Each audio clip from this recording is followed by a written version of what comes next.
Good morning, good afternoon, and good evening, and welcome back to the channel. Today I'm going to talk about Cruella. So Cruella is currently showing at cinemas over here, and it is on Disney Plus Premier Access. So I think it's about £20 on top of the current Disney Plus plan, whatever your plan is per month. Whew, okay, so where do I begin? Let's start as a film in connection to 101 Dalmatians. It's not good. It's really not good. There's multiple inconsistencies here when trying to tie it back to the sort of the original tale of 101 Dalmatians. The biggest flaw, I think, for me personally, would be the fact that Anita and Roger are the same age as Cruella, which makes absolutely no sense. She is clearly much older than them, and yet apparently Cruella knew both Roger and Anita. It doesn't fit into the story. There's no consistency within it. Added spoilers, big spoilers for obviously this film. Added to the fact that the ending of Cruella sees Cruella take on 3 Dalmatians at the very end of the film. One of them is pregnant, and she gives a puppy each to Roger and Anita. Those two are the ones that are meant to fall in love and reproduce 101 Dalmatians. No. It makes no sense. None at all. Okay, so that's tied into the 101 Dalmatians, or sort of that universe, if you want to call it that. In terms of the film itself, it's like a sort of period piece mostly set during the 70s. I did quite like most of the music. There is a very bad song of the Beatles cover, but I want to forget about that. Other than that, I mean, it looked the part. It looked very much like a sort of 70s film. So sort of bravo to the costume designing team. I mean, it was a good job with that. The accents from a couple of the cast members, I say a couple because there's only a couple that I can think of that weren't actually British. One of them being Emma Stone. Now, Emma Stone is actually a very good actress, I do feel. But her English accent is just a little bit too over the top, and not in an over the top sort of Cruella way.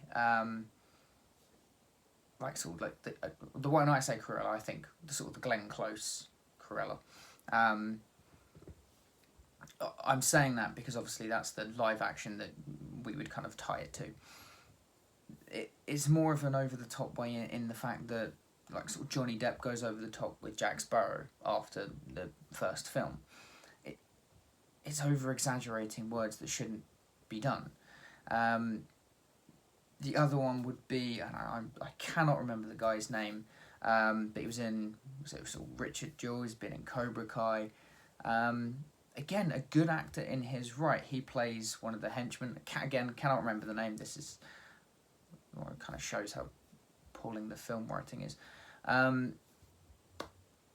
Again, actor in his own right. He is good, but he sounds and kind of sometimes looks like a poor man's Ray Winston. That's probably what he's going for, so it might not come across as offensive to him, but it didn't feel natural.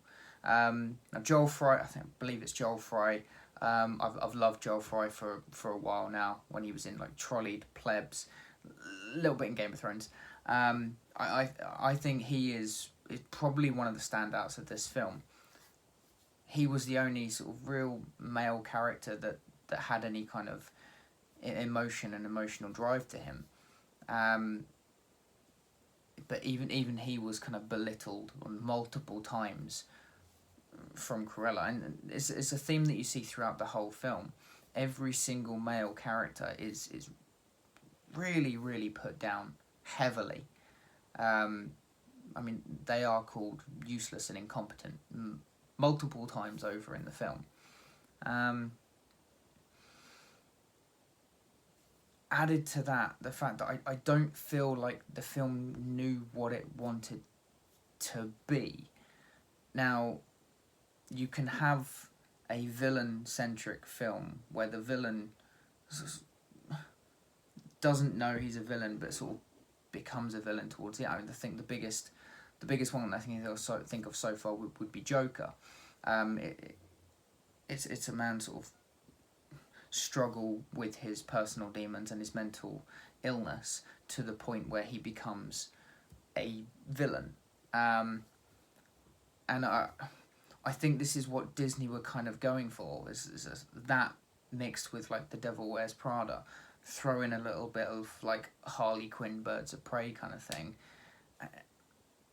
But with all of that mixed in, you've got a mess of a script.